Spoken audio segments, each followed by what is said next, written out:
Tuhan bersamamu.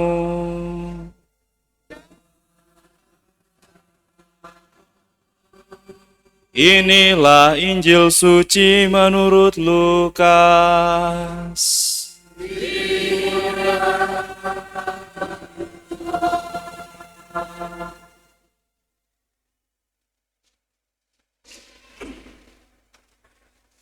Sekali peristiwa, para pemungut cukai dan orang-orang berdosa datang kepada Yesus untuk mendengarkan Dia. Lalu bersungut-sungutlah orang-orang Farisi dan ahli-ahli Taurat. Katanya, Ia menerima orang-orang berdosa dan makan bersama-sama dengan mereka. Lalu Yesus menyampaikan perumpamaan ini kepada mereka. Ada seseorang mempunyai 2 anak laki-laki. Kata yang bungsu kepada bapaknya, "Bapa, berikanlah kepadaku bagian harta milik yang menjadi hakku." Lalu bapaknya membagi-bagikan harta kekayaan itu di antara mereka.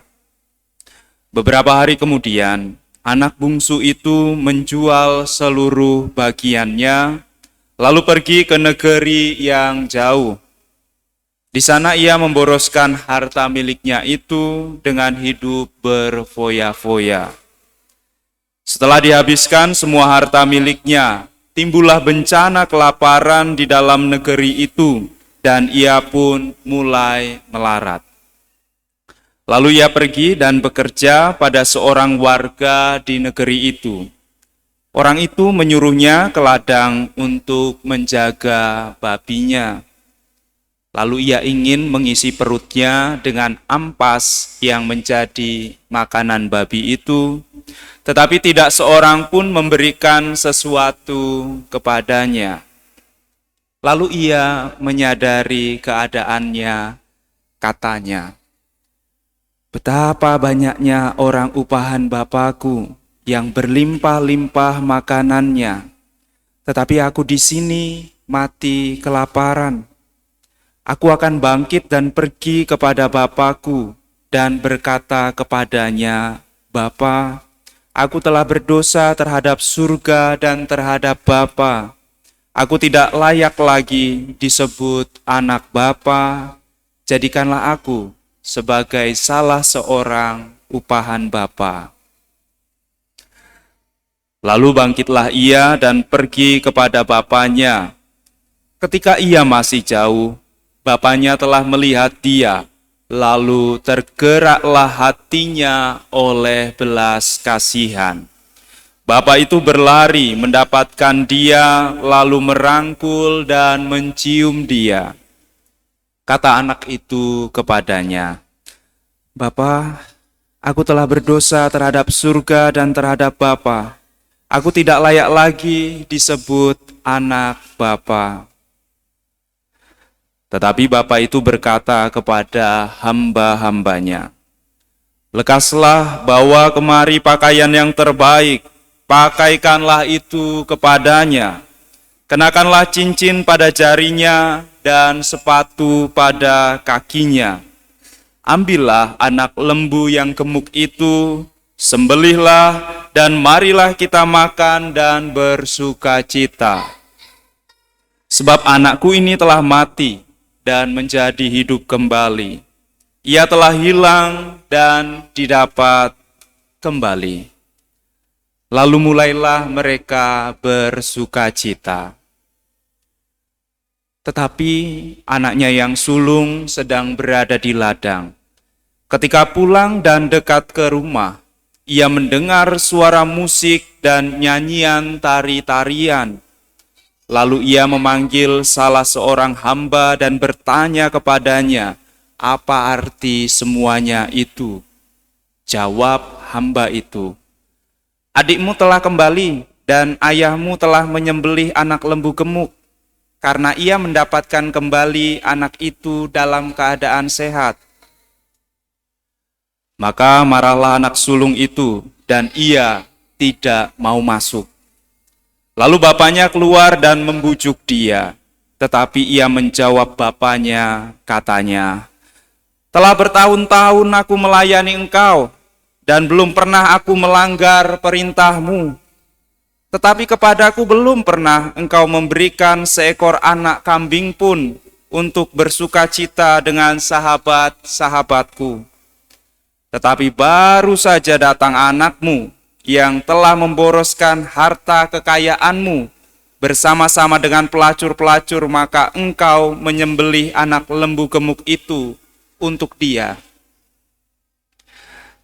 Kata bapaknya kepadanya, "Anakku, engkau selalu bersama-sama dengan aku, dan segala milikku adalah milikmu.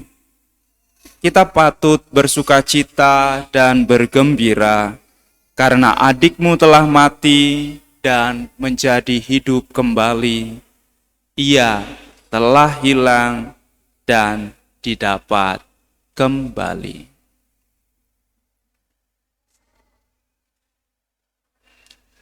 Demikianlah sabda Tuhan.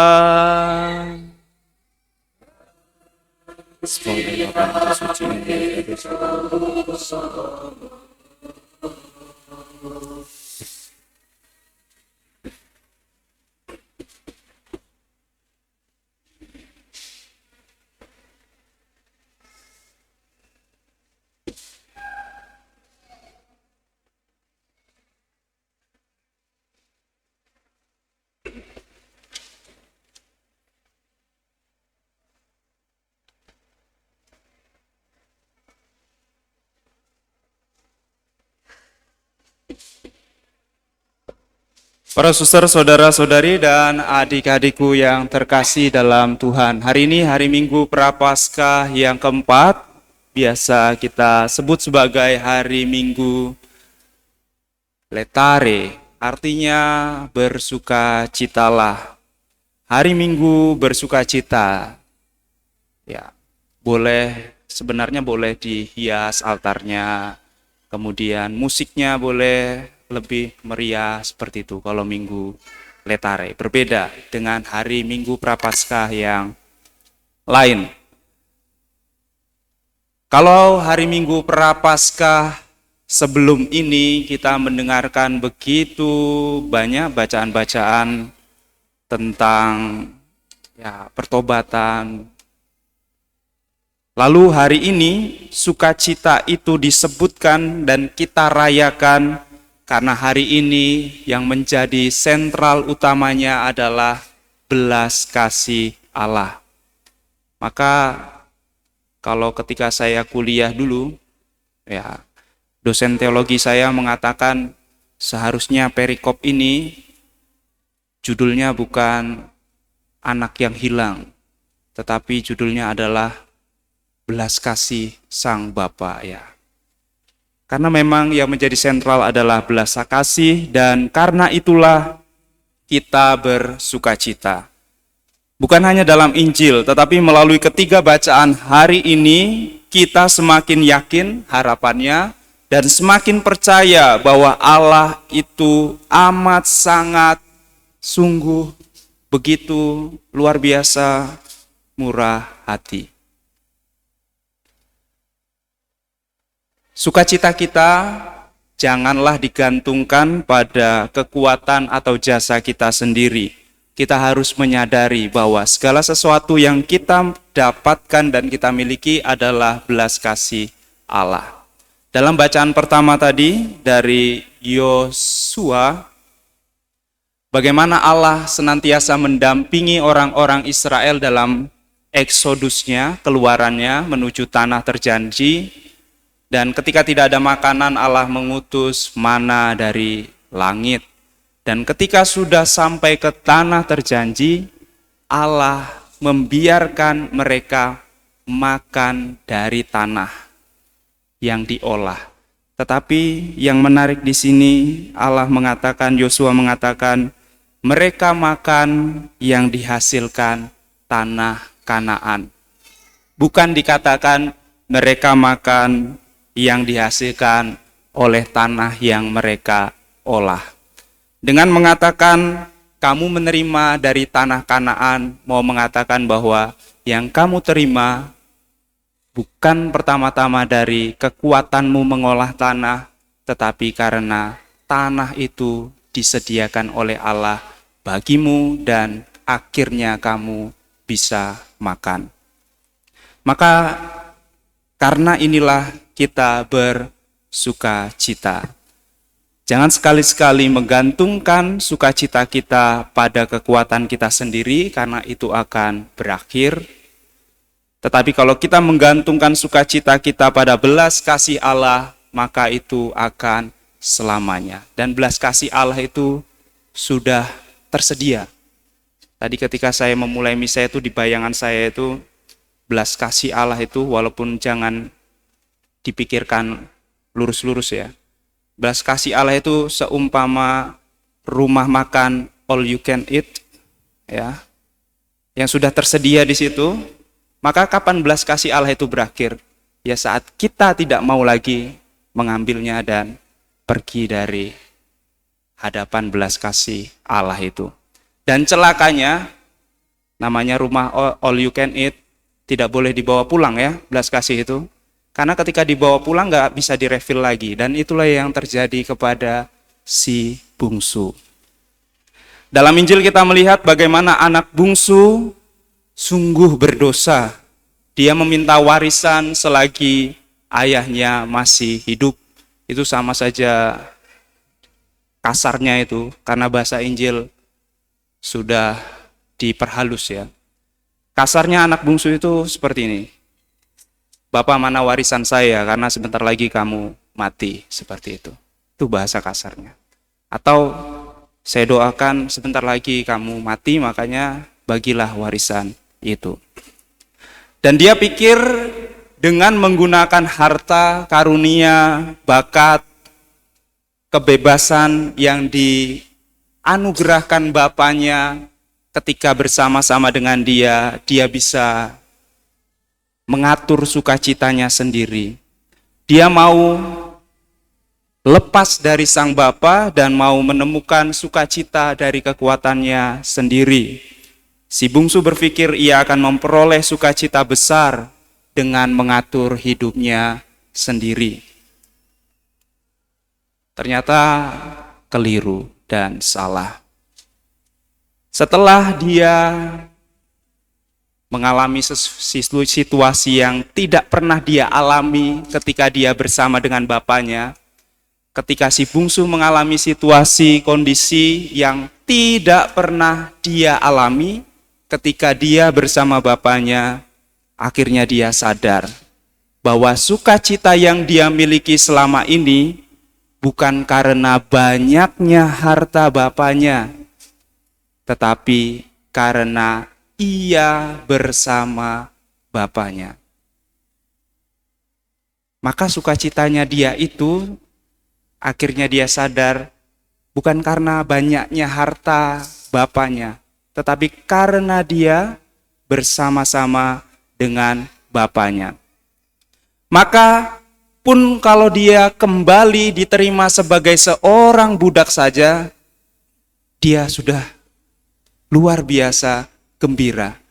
Dalam pikiran dia, yang penting saya bisa bersama lagi dengan Bapakku. Dan rupa-rupanya belas kasih Bapa lebih besar daripada pengharapan si anak bungsu. Dan begitulah juga kita. Pengharapan kita itu kita pikir sudah paling besar, tetapi ternyata belas kasih Allah itu lebih besar lagi. Bapa begitu melihat si bungsu kembali, dia tergerak oleh belas kasihan, menyambutnya, merangkulnya, menciumnya, dan memberinya jubah, memberinya cincin, memberinya kasut. Dalam kehidupan orang Yahudi, hanya orang-orang yang punya kebebasanlah yang boleh memakai kasut. Budak-budak tidak boleh memakai kasut, tidak memakai jubah, apalagi cincin. Dan kemudian diadakan pesta yang besar, karena si anak kembali. Di sisi lain, kita lihatlah bagaimana si sulung. Si sulung melihat keramaian itu, melihat bapaknya menerima kembali si bungsu, dia tidak mau masuk ke dalam rumah. Artinya apa? Dia tidak mau masuk ke dalam belas kasih bapaknya. Rupa-rupanya si sulung sama saja seperti si bungsu. Dia menggantungkan sukacitanya pada harta bapaknya yang dia harapkan diberikan kepadanya saat dia setia kepada Bapa. Sebenarnya si sulung 11-12 dengan si bungsu. Hanya bedanya si bungsu berani ngomong, si sulung tidak berani ngomong. Tetapi dalam hatinya dia terus berharap, mana bagian saya, mana bagian saya. Sama saja dia mendoakan bapaknya cepat mati. Mainnya lebih cantik dia, tetapi sama saja.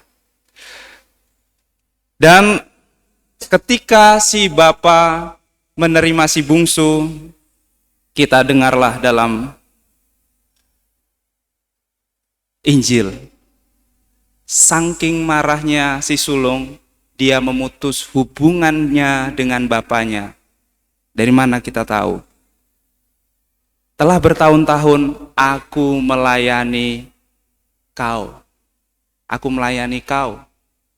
Bayangkanlah kalau anakmu memanggil Anda sudah bukan sebutan bapak dan ibu.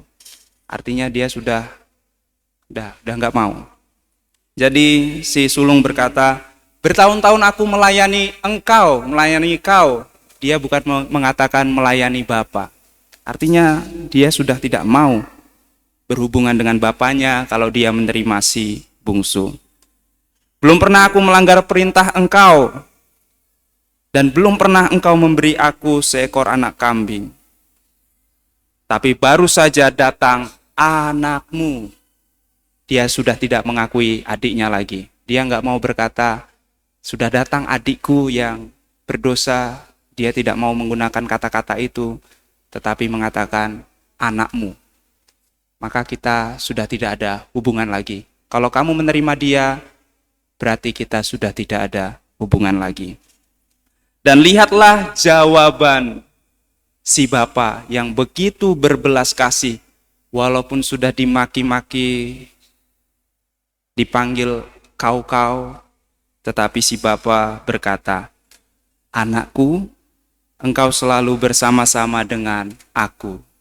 Dia masih memanggil si sulung dengan panggilan anak.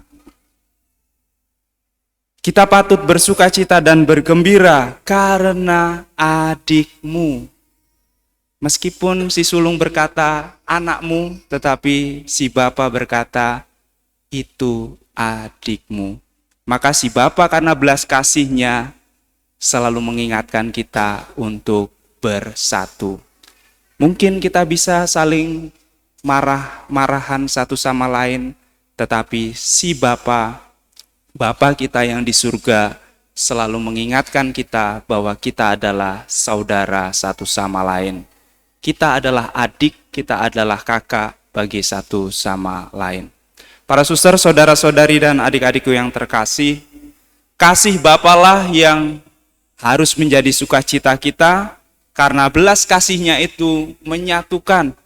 Semarah apapun kita, Bapa tetap memanggil kita anak, dan Bapa tetap menyebut saudara kita itu adikmu, kakakmu. Maka selama kita masih menempatkan belas kasih Bapa sebagai sentral utama hidup kita, kita akan tetap bersatu, kita tidak akan terpecah-pecah, entah dalam keluarga, dalam masyarakat, dan dalam gereja. Dan dalam bacaan kedua, kita mensyukuri bahwa kasih itu berwujud nyata dalam diri Kristus Yesus Putranya. Dialah yang mendamaikan kita dengan Allah.